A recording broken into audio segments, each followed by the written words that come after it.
જૂનાગઢના મેંદરડામાં આગ ફાટ્યું। મેંદરડા તાલુકામાં 2 કલાકમાં જ 8 ઇંચ વરસાદ ખાબકી ચૂક્યો છે અને 8 ઇંચ વરસાદથી મેંદરડામાં જળબંબાકાર મુશળધાર વરસાદને લઈ નદી નાળા છલકાઈ ચૂક્યા છે। મેંદરડા તાલુકાના ગ્રામ્ય વિસ્તારો પાણી થયા।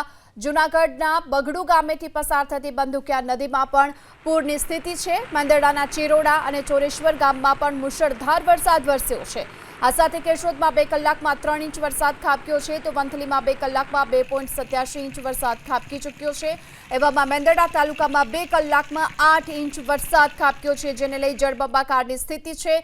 મુશળધાર વરસાદથી લઈ નદી નાળા છલકાઈ ચૂક્યા છે। આ તરફ મેંદરડામાં જૂનાગઢની જે બગડુ ગામ પાસેથી પસાર થતી બંધુકિયા નદી છે ત્યાં પણ અત્યારે પૂરની સ્થિતિ જોવા મળી રહી છે। જ્યાં નજર કરશો ત્યાં બસ પાણી જ પાણી જોવા મળી રહ્યું છે।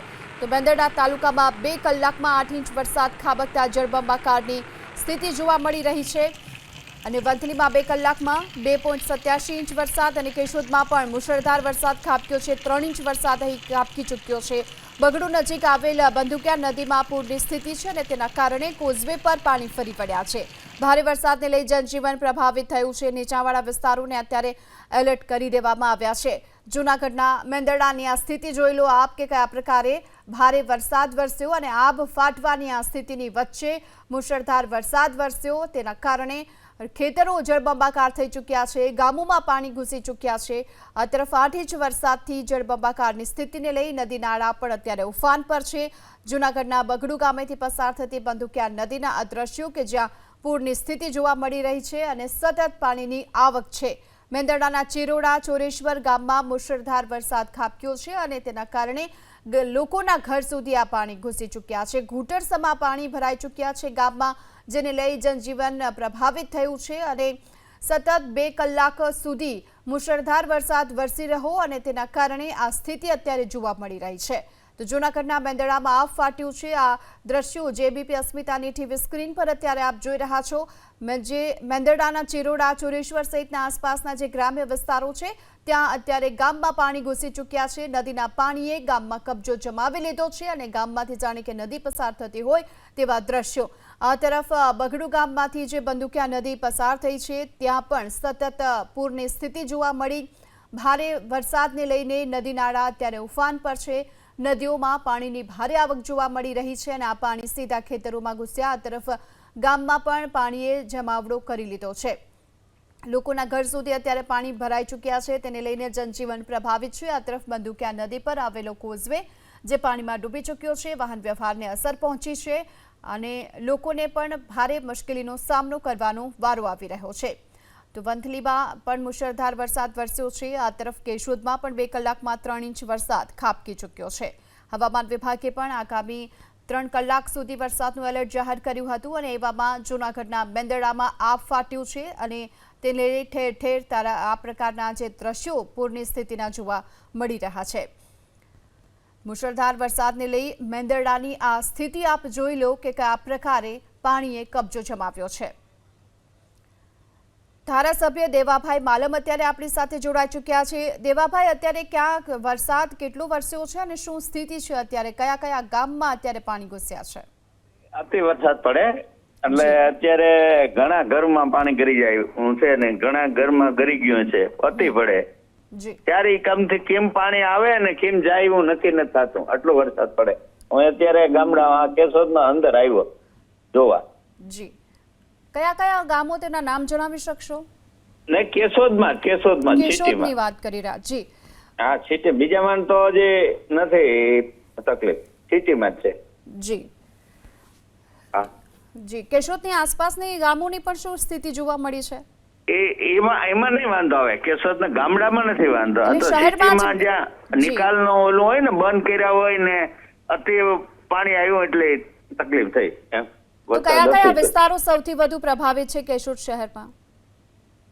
અત્યારે તો બધે અતિ પડે ને વરસાદ, ધાર્યા બહાર પડે એકદમ ભેગું પાણી, એટલે બધે તકલીફ છે અત્યારે તો બધા એરિયામાં છે। અત્યાર સુધીમાં કેટલો વરસાદ નોંધાઈ ચૂક્યો હશે જે પ્રકારે આપ કહી રહ્યા છો મુશળધાર વરસાદ? અત્યારે 7-8 ઇંચ થઈ ગયો છે વરસાદ। જી, અમારી સાથે વાતચીત કરવા બદલ, માહિતી આપવા બદલ આપનો આભાર। તો માણાવદરના ધારાસભ્ય અરવિંદભાઈ લાલાણી પણ અત્યારે આપણી સાથે જોડાઈ ચૂક્યા છે। અરવિંદભાઈ, આપની પાસે શું માહિતી છે કે આ કેટલું વરસાદની શું સ્થિતિ છે? આજ સવારના 6 વાગ્યા પછીનો અત્યાર સુધીનો માણાવદર, વંથલી અને મેંદરડામાં ખૂબ જ મોટા પાયે વરસાદ થયેલ છે। અંદાજિત 10 ઇંચ ઉપરનો વરસાદ છે અને આ વિસ્તારમાં અત્યારે પોઝિશન અતિ ખરાબ ગણી શકાય। જી, કયા કયા ગામોની આ પ્રકારની સ્થિતિ છે તેના નામ જણાવી શકો? મેક્સિમમ મેંદરડા, વંથલી અને માણાવદરમાં જે નદીના કાંઠા ને ડૂબમાં જે ગામડા આવે છે એની પરિસ્થિતિ વિકટ ગણાય। મેંદરડામાં જોઈએ તો એક મીઠાપુર ગામ છે, ત્યાં પણ એક કોઝવે જે નવો પુલ બન્યો એને કારણે પણ ઘરમાં પાણી ઘૂસી ગયા। આ સિવાય અમરગઢમાં પણ પ્રોબ્લેમ છે, માણાવદરમાં પણ ઘણા બધા ગામડામાં પ્રોબ્લેમ છે। માણાવદર શહેરની અંદર બસ સ્ટેન્ડની સામેની જે સોસાયટી ઝૂંપડી છે, ઝૂંપડપટ્ટી છે, એમાં પણ 3 થી 4 ફૂટ પાણી ઘૂસી ગયા છે। આ લોકોનું અમે સ્થળાંતર કરાવી લીધેલ છે। જી, અને ગ્રામ્ય વિસ્તારોમાં પણ લોકોના ઘરમાં પાણી ઘૂસ્યાના સમાચાર છે, ત્યાં શું સ્થિતિ છે? કારણ કે એક ધારો વરસાદ 2 કલાકમાં અમુક જગ્યાએ 8 થી 10 ઇંચ જેટલો વરસાદ પડેલ છે, જેને કારણે અવિરત પાણી આવવાને કારણે ઘરમાં પાણી ઘૂસી ગયા અને લોકોને વ્યાપક નુકસાની પણ થયેલ છે। જી, અને નદીઓમાં પણ સતત પાણીની આવક છે, ખેતરોની શું સ્થિતિ છે? આ ખેતરોમાં પણ ઘણા મોટા પાયે ધોવાણ થશે। જી, અમારી સાથે જોડાવા બદલ, માહિતી આપવા બદલ આપનો આભાર। તો જૂનાગઢના મેંદરડાની આ સ્થિતિ છે, આબ ફાટવાના કારણે ચારેકોર હાલ જોવા મળી રહ્યો છે। તો પાણીના કારણે જળબંબાકાર અને જળભરાવના કારણે આ સ્થિતિ છે, જે નદીઓમાં સતત પાણીની આવક પણ જોવા મળી રહી છે। ખાસ કરી નદી કાંઠાના ગ્રામ્ય વિસ્તારોની સ્થિતિ અત્યંત ખરાબ જોવા મળી છે। અહીં લોકોના ઘરમાં પાણી ઘૂસી ચૂક્યા છે, ગામડાઓમાં લોકોના ઘરમાં પાણીએ કબજો જમાવી લીધો છે। બીજી તરફ ખેતરોમાં પણ અત્યારે પાણી ભરાયેલા જોવા મળી રહ્યા છે। માણાવદરના સ્થાનિક દિનેશભાઈ ખટારિયા અત્યારે આપણી સાથે જોડાઈ ચૂક્યા છે। દિનેશભાઈ, શું સ્થિતિ છે અત્યારે માણાવદરની? હા, નમસ્કાર મેડમ। જ્યારે મેંદરડાની અંદર અતિવૃષ્ટિ થઈ છે અને અત્યારે પણ સતત વરસાદ વરસી રહ્યો છે, એટલે મેંદરડા, માણાવદર, કેશોદ, જે મેંદરડાની અંદર જે વરસાદ થાય એના કારણે ઓજત, ઉબેણ, મધવંતી, સાબલી નદી જેવી નદીઓ અત્યારે કાંઠા બહાર વહી રહી છે।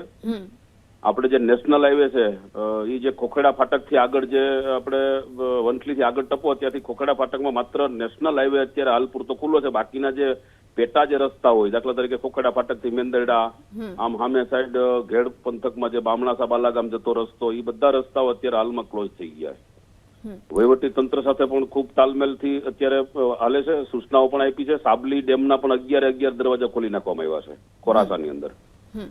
ખોરાસાની અંદર પણ નીચાણવાળા વિસ્તારમાં પાણી ભરા, ત્યાંથી પણ લોકોને રેસ્ક્યુ કરવાની પણ કામગીરી અત્યારે તંત્રને આગળ સૂચના આપી છે। મામલતદાર પણ ત્યાં જઈ રહ્યા છે, પણ ખોખેડા ફાટક આગળ જે રસ્તો બંધ થઈ ગયો ત્યાંથી તંત્ર પણ આગળ મેંદરડા ખોખેડા ફાટક વાળા રસ્તે જઈ શકે એવી પોઝિશન નથી। કયા કયા ગામો સૌથી વધુ પ્રભાવિત છે અત્યારે? જે આમાં અમે જો આખું ઘેડપટ્ટામાં કહીએ તો આ જો નેશનલ હાઈવે થી આગળ જાય છે, ગાદોઈ, ટીનમસ, સેંદરડા, આખા, ટીકર થી અડધો પટ્ટો, પછી બામણાસા, ઘેડ બાલાગામ થી માંડીને આખો જે ઘેડપટ્ટો છે એ ગામ પર પ્રભાવિત થયા છે। સામે માણાવદર તાલુકાના પણ જે કોયલાણા થી માંડીને બધા જે ગામો છે, મટિયાણા, કોયલાણા, આ બાજુથી જે બે બાજુ ભાદરકાંઠાના ગામો અને ઓજત કાંઠાના ગામો, આવા જે ગામો છે, કારણ કે વંથલી તાલુકામાંથી 4 નદીઓ પ્રસાર થાય છે, ઉબેણ, મધવંતી, સાબલી અને ઓજત। આ બધી નદીઓ અત્યારે કાંઠા બહાર વહી રહી છે, એટલે ખેડૂતોના ખેતરોમાં તો પાણી ફરી વળ્યા છે, પણ ગ્રામ્ય વિસ્તારની અંદર પણ પાણી ઘૂસી ગયા છે। અત્યારે લોકોના ઘરમાં પણ પાણી ઘૂસ્યા છે, તો ત્યાં સ્થિતિ કેવી છે તેને લઈને કોઈ માહિતી લોકોને સુરક્ષિત જગ્યાઓ પર રાખવામાં આવ્યા છે કે તેમની શું સ્થિતિ તેને લઈને? લોકોનું જે ખોરાસા ગામ છે, ખોરાસા ગામના જે પ્લોટ વિસ્તાર છે, પ્લોટ વિસ્તારની અંદર પણ ઘરની અંદર પાણી ઘૂસી ગયા છે। એના પણ તાત્કાલિક મામલતદાર અને પ્રાંતને સાથે વાત થઈ છે, એ લોકો પણ ત્યાં જવા રવાના થયા છે। જી, દિનેશભાઈ, અમારી સાથે વાતચીત કરવા બદલ આપનો આભાર। તો 8 ઇંચ વરસાદને લઈ મેંદરડામાં જળબંબાકારની સ્થિતિ છે અને તેના કારણે નદીઓમાં સતત પાણીની આવક પણ જોવા મળી છે અને ગ્રામ્ય વિસ્તારોમાં લોકોના ઘર સુધી આ પાણી પહોંચ્યા છે।